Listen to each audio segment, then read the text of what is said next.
성도 여러분, 메리 크리스마스. 메리 크리스마스. 어두운 이 땅에 생명의 빛으로 찾아오신 주 예수 그리스도의 사랑과 기쁨과 평화가 이 성탄절날 성도 여러분과 여러분의 가정 가운데 함께 하시기를 기원합니다. 아멘. 여러분께서 지금까지 성탄을 맞이하면서 아마 기억에 남는 그러한 성탄의 추억이 아마 있을 것입니다. 저에게도 그러한 추억이 있습니다.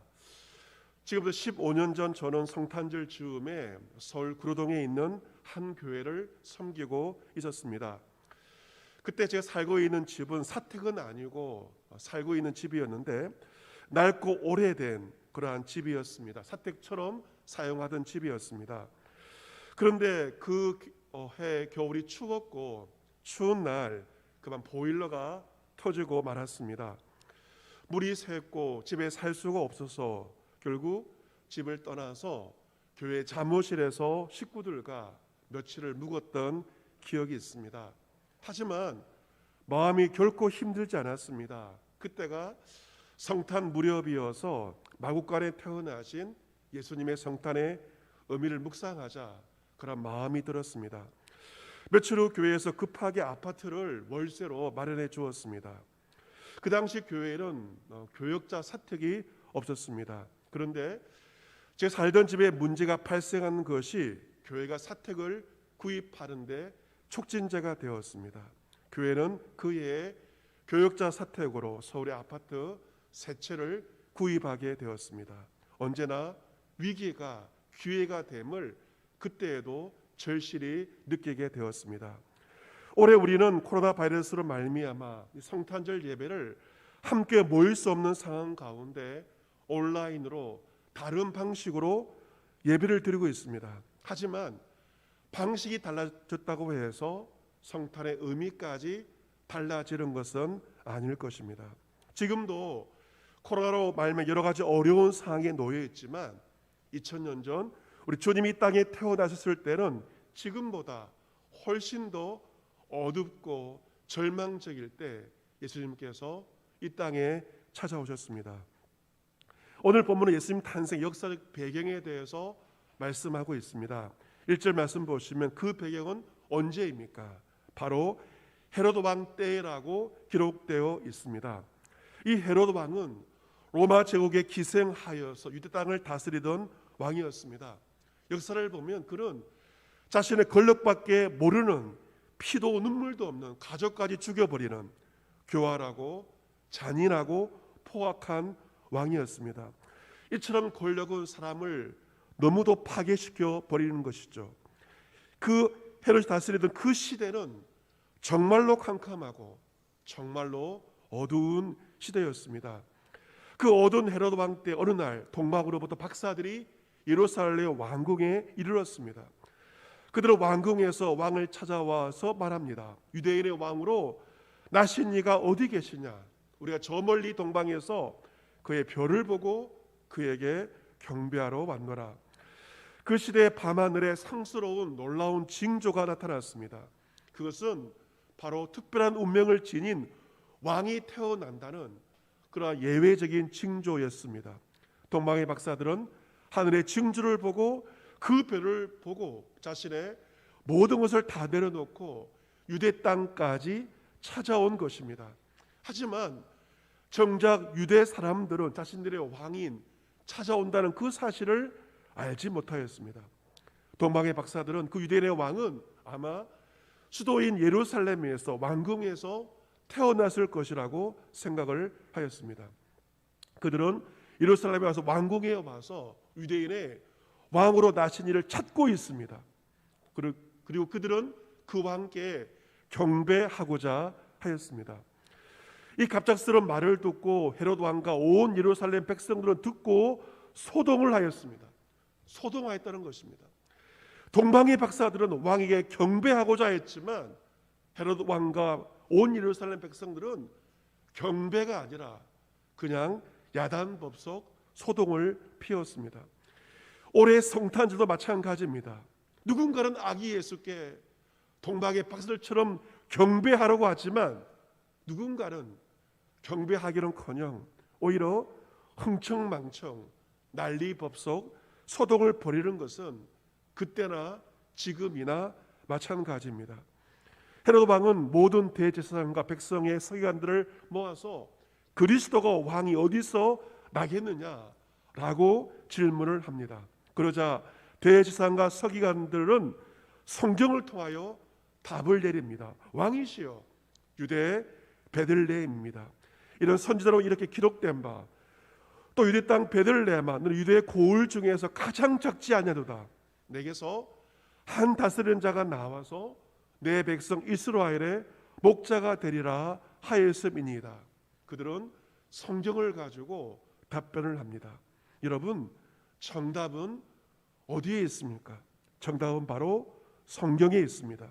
우리가 왕으로 오신, 그리스도로 오신, 메시아로 오신 예수님을 만나기 위해서는 나침판이 필요한데, 바로 성경은 예수 그리스도를 만나게 하는 나침판입니다. 성경은 메시아의 출생지에 대해서 이미 예언하였죠. 그것은 수도 예루살렘이 아니었습니다.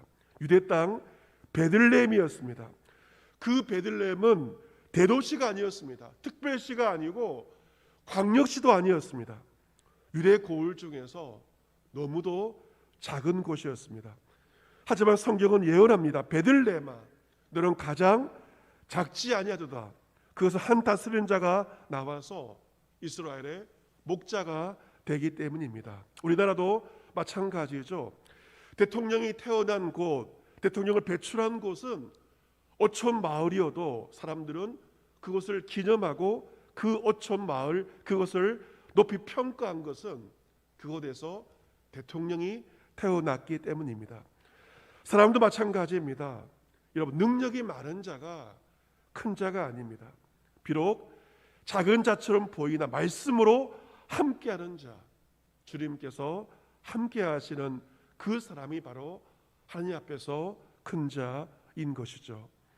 이 헤로드 왕은 가만히 박사들을 불러서 별이 나타난 때를 자세히 묻고 그들을 베들레헴으로 보내면서 이렇게 말합니다. 가서 아기에 대해 자세히 알아보고 아기를 찾거든 내게 고하여 나도 가서 그에게 경배하게 하라.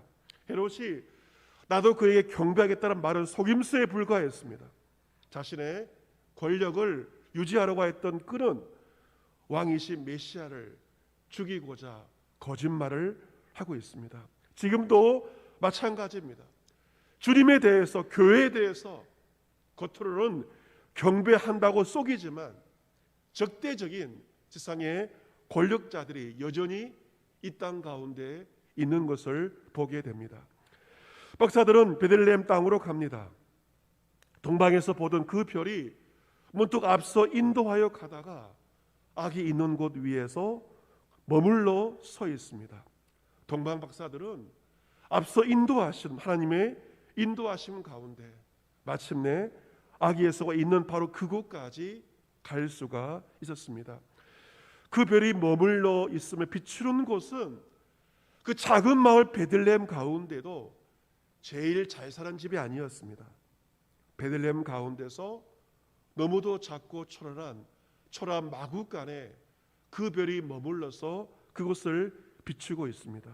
여러분, 지금도 주님은 어느 곳에 임하실까요? 주님은 화려한 곳, 높은 곳에 임하지 않습니다. 주님은 지금 역시 여전히 지극히 작은 곳, 그리고 가장 낮은 곳에 주님은 임하십니다.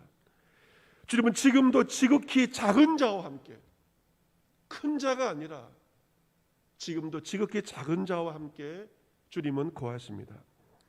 지극히 작은 곳, 지극히 작은 자들, 가난한 사람들, 이 시대의 노숙자들,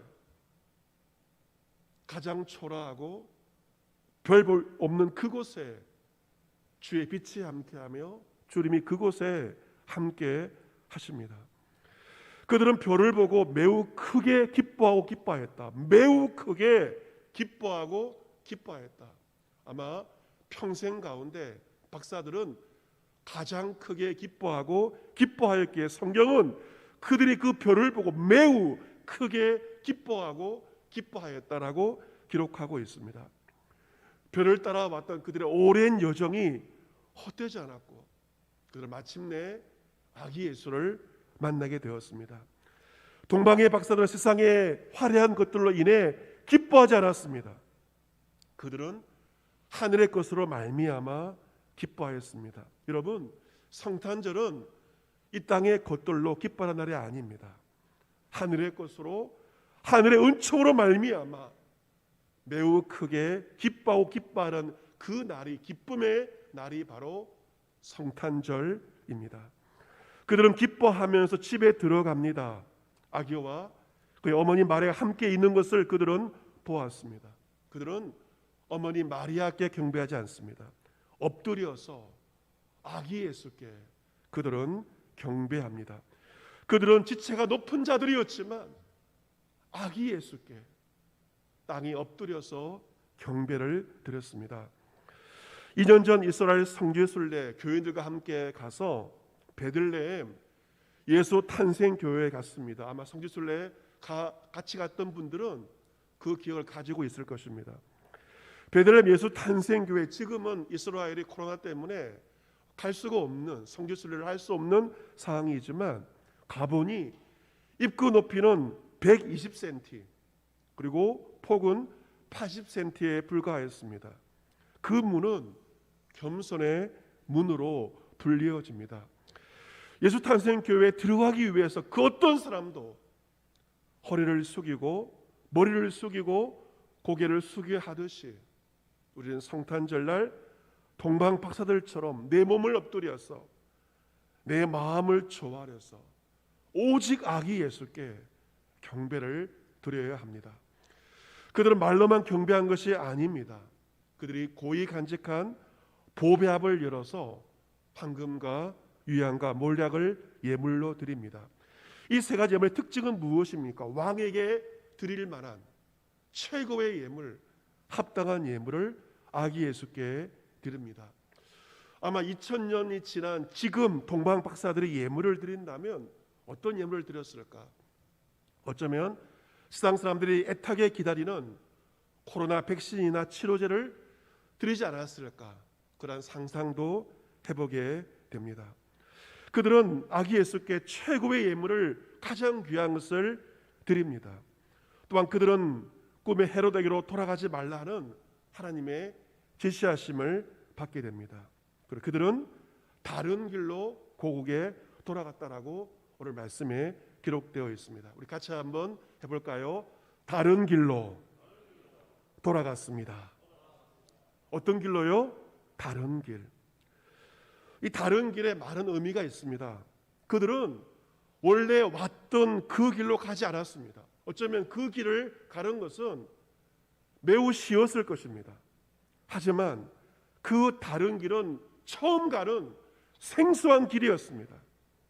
하지만 그들은 처음은 그 길이 아니라 두려워하지 않고 하나님이 인도하신 다른 길로 해서 돌아갔던 것입니다. 어쩌면 오늘 우리가 이 성탄 예배를 온라인으로 예배 드리는 것도 다른 길인지도 모릅니다. 하지만 우리는 다른 길로 가는 것을 두려워해서는 안 됩니다. 중요한 것은 다른 길이 아니라 하나님의 인도하심이 더 중요합니다. 익숙한 과거의 길보다는 하나님께서 지시하시고 인도하시는 그 다른 길을 우리는 걸어가야 합니다. 사랑하는 성도 여러분, 이제 헤롯 왕은 동방 박사들이 오지 않자 어떻게 합니까? 베들레헴과 그 모든 지경 안에 있는 사내 아이들을 2살부터 그 아래로 무참히 죽여버렸습니다. 끔찍한 유아 살해가 일어났습니다. 유대 베들레헴 가정들마다 울음소리가 넘쳤을 것입니다. 부모들의 마음에, 자식을 잃은 부모들의 마음에 얼마나 큰 아픔이 있었겠습니까? 하지만 그들은 아기를 잃어버렸지만 잔인한 권력자 헤롯 때문에 마음껏 울지도 못하고 숨을 죽이면서 울음을 참아야만 했습니다. 우리는 성탄을 고요한 밤이라고 생각을 합니다. 때로 축제의 밤이라고 생각할 수도 있습니다. 하지만 첫 번째 성탄절은 무시무시한 공포와 어두움과 숨죽이는 공포가 있었습니다. 지금 우리의 삶 가운데도 어두움이 있습니다. 힘듦이 있습니다. 고통이 있습니다. 하지만 그럼에도 불구하고 그 옛날 동방 박사들 인도하신 하나님은 우리를 어둠 가운데서도 그 별빛으로 마침내 우리를 예수 그리스도에게로 생명의 빛으로 인도하십니다. 여러분, 이 도시에 살면 평소에는 별이 잘 보이지 않습니다. 하지만 시골에 가면 어두운 밤하늘에 별을 볼 수 있습니다. 어두우면 어두울수록 오히려 별은 더 잘 보이게 되어 있습니다. 여러분의 삶 속에 어두움이 있다 하더라도 어두움만 바라보지 마십시오. 어두움 가운데 별빛처럼 여전히 반짝거리고 있는 주님의 인도하심을, 그 별빛을 바라보시기를 바랍니다. 우리는 짙은 어둠 속에서 별빛 같은 놀라운 주의 은혜를 경험하게 됩니다. 위기 속에서 오히려 우리는 주가 베푸시는 놀라운 기회를 발견을 하게 됩니다. 우리가 겨울하면 안데르센 동화에 나오는 성냥팔이 소녀에 대한 생각을 한 번씩 해보게 됩니다. 평생을 소외 여성과 함께 살아온 올해 83세 이인복 씨가 있는데 그 할머니도 과거에 성냥팔이 소녀였다고 합니다. 지금부터 70년 전인 한국전쟁이 발발한 1950년 12월 23일은 이인복 할머니에게 결코 잊을 수 없는 그러한 날이었습니다. 1950년 12월이기 때문에 전쟁의 난리통이었습니다. 당시 13살 소녀였던 그녀는 인천 부평 장마당에서 성냥을 팔고 양초를 파는 성냥팔이 소녀였습니다. 그때 인천의 부평 장마당에서 그녀는 침례교 목사인 미국 흑인 병사와 그리고 가톨릭 신학생인 한국인 청년을 만나게 되었고 그들을 통해 예수님에 대해서 알게 되었습니다. 그들은 춥고 배고픈 성냥팔이 소녀에게 식량과 담요가 담긴 배낭을 주고 갔습니다. 살아 돌아오면 꼭 만나자라고 하면서 약속했습니다. 하지만 아쉽게도 재회는 이루어지지 않았습니다. 하지만 단 한 번의 만남을 통하여 그 소녀는 새롭게 태어났습니다. 고아원에서 동생들을 돌보았습니다. 힘든 고학으로 대학을 마쳤고 마침내 숙명여대 국문과 교수가 되었습니다. 그녀는 전쟁통에 만난 두 은인을 대신해서 세 사람의 몫을 살자고 다짐했습니다. 1978년 교수 첫 월급을 떼서 자신들처럼 어려운 여성들을 돕기 시작했습니다. 몸을 파는 여인들, 매를 맞는 여인들, 가출한 여성들을 위한 쉼터를 만들었습니다. 그것이 서울 평창동에 있는 나사렛 성가원입니다. 지금 그 오갈 데 없는 수천 명의 여성들이 그곳을 거쳐갔습니다. 그들은 4년 전 고관 수술을 받고 지금은 집에서 자리 보존을 하고 있습니다. 온종일 침대에서 벗어날 수 없는 너무도 힘겨운 상황 가운데 살고 있습니다. 하지만 그녀는 그 침대 가운데서도 고백하기를 지금처럼 행복하고 평화로운 때가 없었다라고 그녀는 그 침상에서 고백합니다. 왜냐하면 70년 전 두 사람을 통하여 만난 예수님 덕분에 여태껏 보호받고 살아왔기 때문입니다. 몸이 너무 아프니까 되려 예수님과 더 하나가 된 것 같다고 그녀는 말합니다.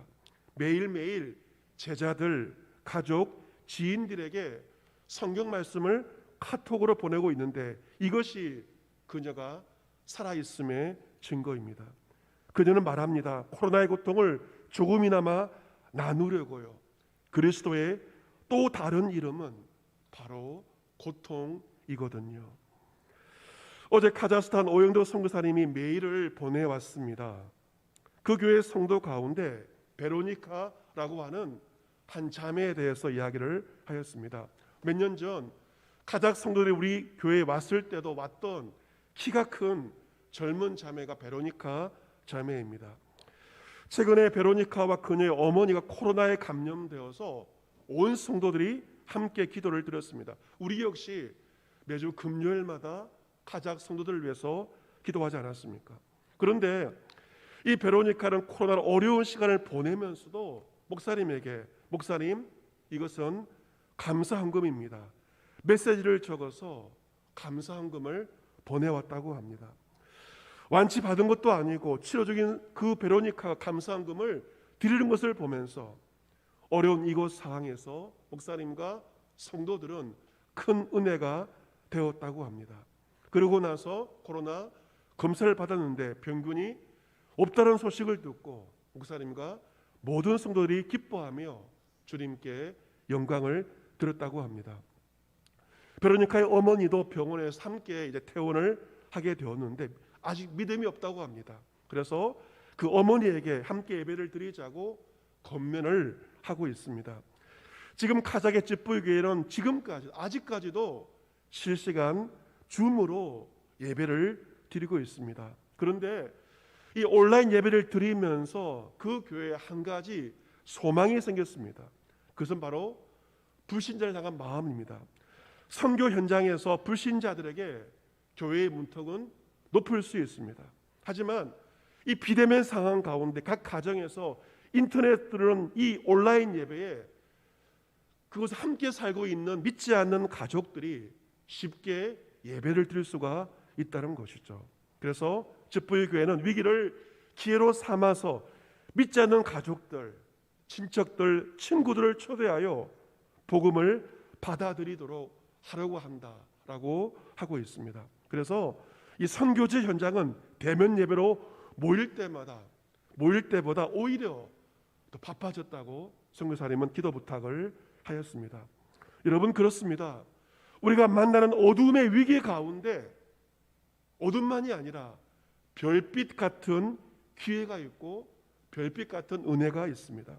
2000년 전 동방의 박사들을 인도하던 주의 성령께서는 칠흑 같은 우리의 어둠 가운데서 우리를 말씀으로, 징조로 우리를 인도하시며 마침내 예수 그리스도께로 인도하십니다. 2000년 전 유대 땅 가장 어두운 시기, 가장 어두운 그 땅에 예수님은 만왕의 왕으로 찾아오셨습니다.